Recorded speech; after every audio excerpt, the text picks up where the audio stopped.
Welcome to CEC online lectures. Today I will discuss informal fallacies. But before that, let us understand the terms fallacy and informal. Fallacy means defect, and since we are dealing with logic and the art of argumentation, so of course we are here referring to defective reasoning or defective arguments. Now, to understand the term informal, we contrast it with the term formal. An argument has a form. You know this as we have done deduction in quite a detail. So, when the defect is with regard to the form of an argument, then we call that argument to be committing a formal fallacy. Formal fallacies basically pertain to invalid logical forms which resemble valid forms. However, in our ordinary language, we do not always use deductive arguments. We use all sorts of arguments, and therefore there may be more chances of arguing with defective reasoning and committing fallacies. And this is what I will be talking about today under the title Informal Fallacies. Logicians have given names to fallacies and have even classified them according to their kinds. In this lecture, I will follow the classification of our very own Irving Marmor Kopilovich, better known as I am Kopi. All students of logic are familiar with this name. So a few words about I am Kopi. Kopi was an American philosopher and logician. Probably his inspiration for becoming a logician was his teacher Bertrand Russell, who taught him at the University of Chicago. Kopi's most popular work, Introduction to Logic, has been translated into many languages. In fact, I, along with my logic teacher, Dr. Priyadarshi Jetli, adapted the 12th and the 13th edition of this book for the South Asian countries.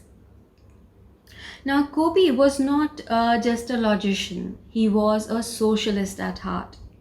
All through his life, he strived for social justice and human welfare. I'll just stop and say that he must have been a very influential teacher, which is why he is still so popular even among those who are not so fortunate to have been taught by him. So coming back to informal fallacies. According to Kopi, a fallacy is a form of argument that seems to be correct but which proves upon examination not to be so. In this definition of fallacy, the phrase seems to be correct hints that the argument is either deductively invalid or inductively weak or has some other defect in case it is another kind of an argument. Now coming back to the classification of fallacies. The first classification is called fallacies of relevance. About fallacies of relevance, Kopi says that they are errors in reasoning into which we may fall because of carelessness and inattention to our subject matter. Initially, he included 13 fallacies under this label, and they were accident, converse accident, false cause, petitio principii, complex question, ignoratio elenchi, ad baculum, ad hominem abusive, ad hominem circumstantial, ad ignorantium, ad misericordiam, ad populum, and ad verecundiam. The second classification is called the fallacies of ambiguity. There are 5 fallacies under this label, and they are equivocation, amphiboly, accent, composition, and division. But later, as the new editions of the book were released, we got two more classifications, and they were called fallacies of defective induction and fallacies of presumption. And then from the list of 13 fallacies of relevance, accident, complex question, petitio principii were inserted under fallacies of presumption. And ad ignorantium, ad verecundium, false cause, and converse accident were included under the label fallacies of defective induction. I will follow this classification for my lectures, but before that, some salutations to the father of Western logic, who's Aristotle. Now, Aristotle discussed quite elaborately about fallacies in his popular works Prior Analytics, Rhetoric, and Sophistical Refutations.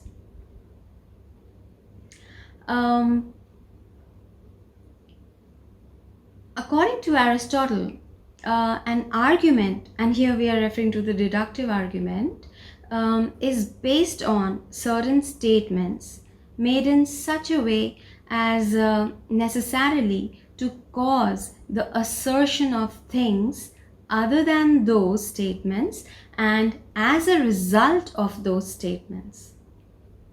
Now, an argument must satisfy three conditions, and they are: number one, the premises must necessitate the conclusion. 2, the conclusion must be distinct from the premises.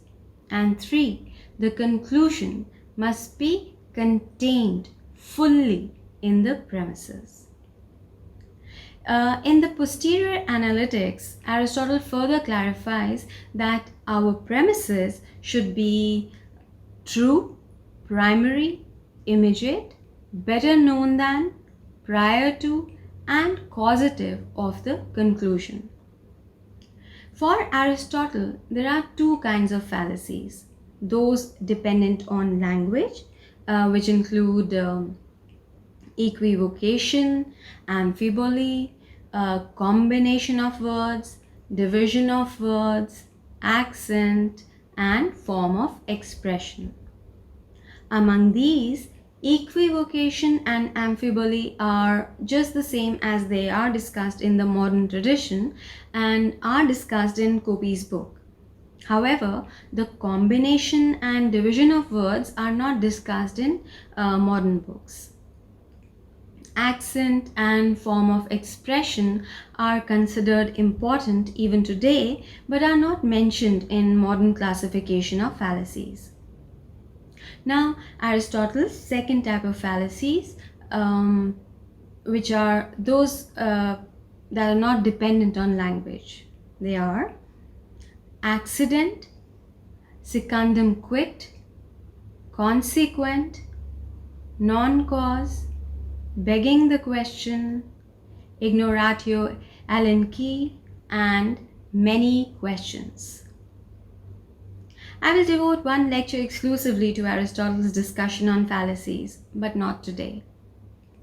So let us come back to the modern day classification of informal fallacies, starting with the fallacies of relevance, which as the name suggests, are fallacies which occur when the premises of the argument are not relevant to the conclusion. Let us pick out our first fallacy, which is ad populum. Now, ad populum, which is commonly known as appeal to emotion, is committed when the support for some conclusion is an inappropriate appeal to the emotions, which include patriotism, pity, or the like, of the listeners. Here, the reasons given in support of the conclusion appeal to sentiments and emotions of the people, and they get psychologically manipulated and driven to accept wrong conclusions. You can easily judge an argument ad populum by looking at the content of the premises. They will be heavily loaded with expressions arousing feelings of fear or joy or anxiety or patriotism or religious beliefs, and will be lacking in any factual or rational basis. I will give you two or rather three examples to illustrate how ad populum works. The advertising industry generally thrives on ad populum. They make common people feel so worthless about themselves that if they do not use a product of a particular company, they will continue to rot in their respective slots. And the common person, in order to reclaim his honor and dignity, is motivated to buy that product. Don't you see commercials advocating the use of a particular soap so that you look good? A girl is shown using that soap, full of confidence, which she lacked before. And people around her are fascinated by her newly acquired beauty. Now, what is this? Are there any rational grounds in such advertisements? Innocent people just get manipulated by the sharks of the trade by these advertisements playing with their emotions. My next example is a dilemma kind of a situation in which a girl has to decide about her future. She has to she has got a chance to study abroad and fulfill her dream, and here at home, being the only daughter, has to take care of her old parents. Now her relatives give the argument: do not go abroad, leaving your parents alone here. They have taken care of you for all these years, and now when they need you, you're running away. Also, you will have to live all alone in another country without anyone to look after. You will be lost.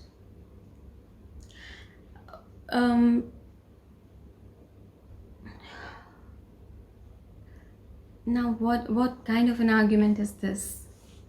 Agreed, this is a situation to ponder over, but the arguments definitely are not rational.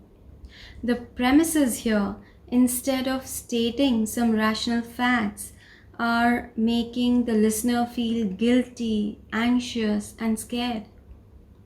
These reasons are only adding to the troubles that the girl is already facing in making a decision. Another example of ad populum is when you get pumped up with emotions of joy and get trapped. You accept the conclusion because you are so overwhelmed by the premises. They evoke your sensibilities to the extent that it becomes impossible to think otherwise. Can you imagine what goes on inside the mind of a terrorist who is ready to kill innocent people because he has been infused with some sort of belief? It is something ennobling and full of pride for him to do such a thing. Can there be any rational justification for this? Not at all. You need to keep your logical, critical antennas up so that you do not get misguided by the premises and take emotional decisions. On a lighter note, we find some exaggerated examples of appeal to emotion in our films also. If you remember, in the film Sholay, which was released in 1979, Veeru, the hero, climbs up on the village water tank and threatens to commit suicide unless Basanti agrees to marry him. Now, Basanti ultimately gives in to his demand, and Veeru signs off with the most famous dialogue, "Suicide cancelled." We all are with Veeru while watching the movie, even though he committed the fallacy of appeal to emotion. Let us now discuss the second fallacy of relevance, which is ad misericordiam. It is commonly called appeal to pity. Misericordiam is a Latin word which means merciful heart. So the fallacy is about appealing to the merciful heart. The argument here is constructed in such a way that the hearer is filled with intense feeling of pity and accepts the conclusion. Let me tell you something. Feeling and expressing pity for someone in distress is a laudable, praiseworthy response. But getting carried away is not.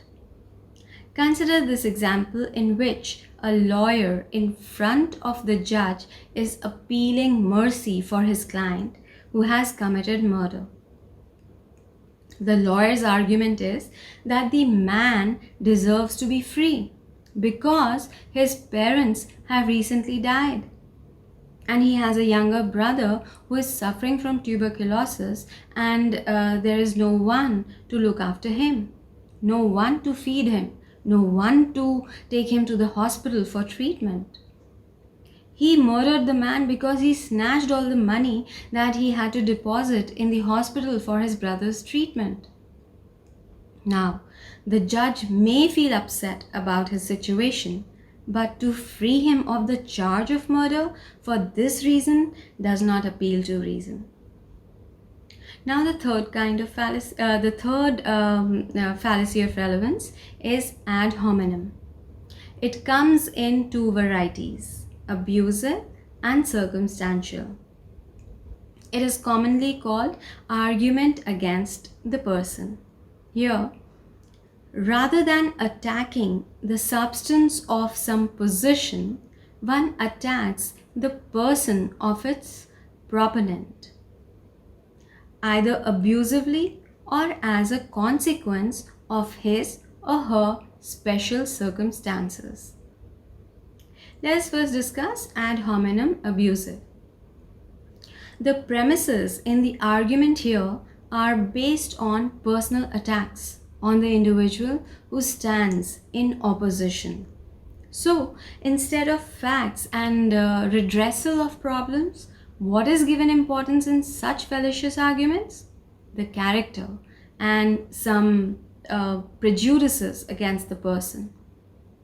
Generally, such arguments are witnessed in political discussions.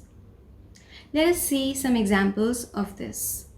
In an interview, the panel rejects a person saying, "You have not studied in a good school. Probably you cheated and got good grades and was selected for this interview. We don't want you in our company." Now, does this make sense? Of course not. One more example. A rich man proposes some solution for poverty. On this, one responds by saying, you were a bad student of economics. You always cheated in the exam. You are good for nothing. How can you propose a solution for poverty?" Now, the reason why this is a fallacy is that one needs to concentrate on the argument that the person gives and not on the character of the person who gives the argument. The argument in itself is a good or a bad argument, and that alone should be the focus.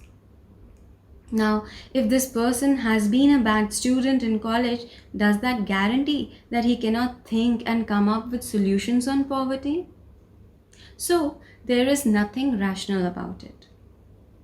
Now, let us discuss the second variety, which is ad hominem circumstantial. In this fallacy, instead of attacking the claims made by an individual, the circumstances of the individual become part of the defense of the opponent.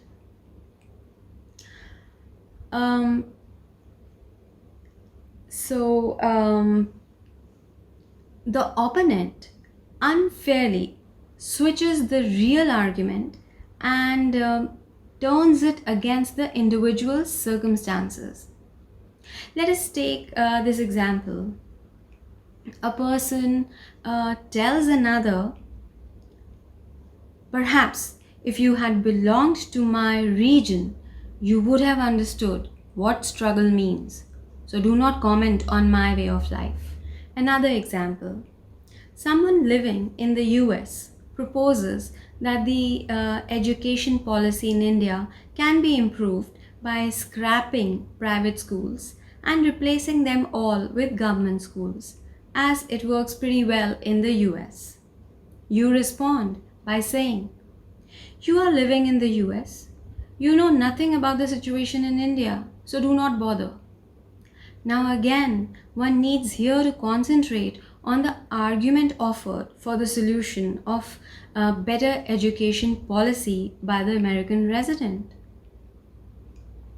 And the argument in itself is a good or a bad argument, regardless of the circumstances of the person who is providing the argument.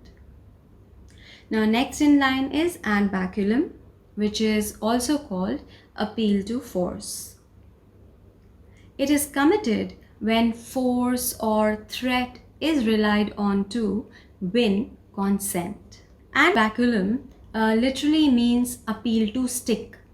So instead of using any rational argumentation, stick or force or threat is used to make the other person accept the conclusion.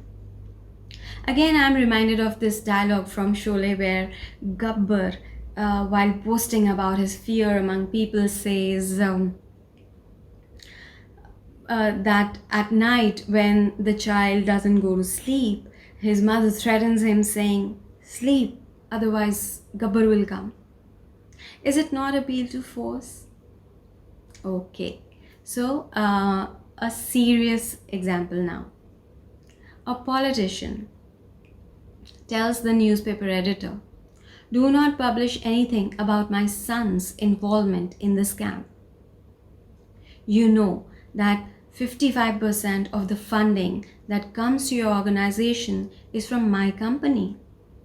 Now, the newspaper editor, disowning his faith in any rationality, heeds to the demand of the politician, and the appeal to stick works, and the son gets saved from the humiliation. Let us now discuss the last fallacy of relevance, and it is ignoratio elenchi, also called missing the point.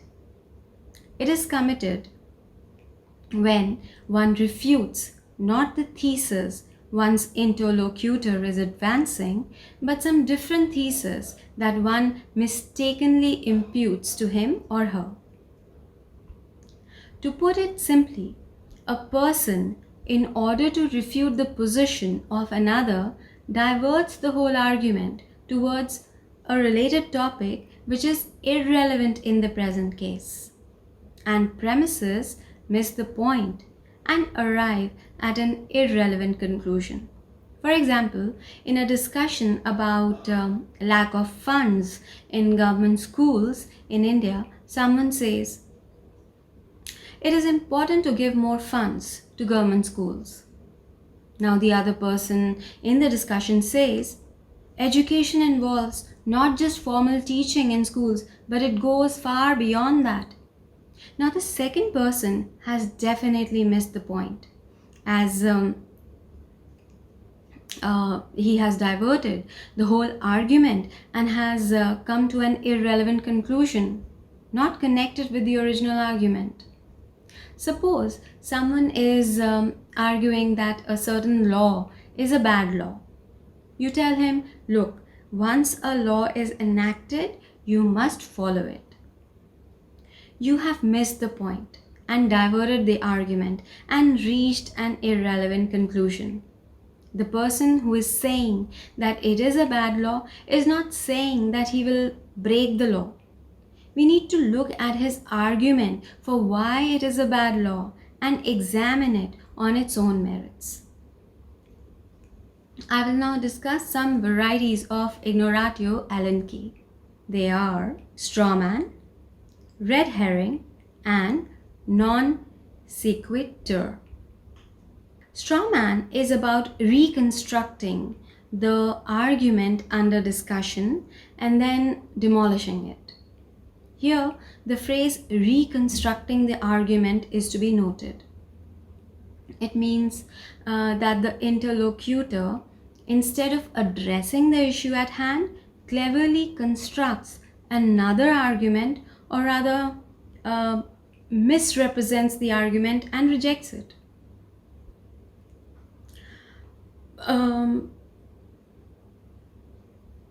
Consider this example. A teacher in her ethics class gives reasons in support of mercy killing.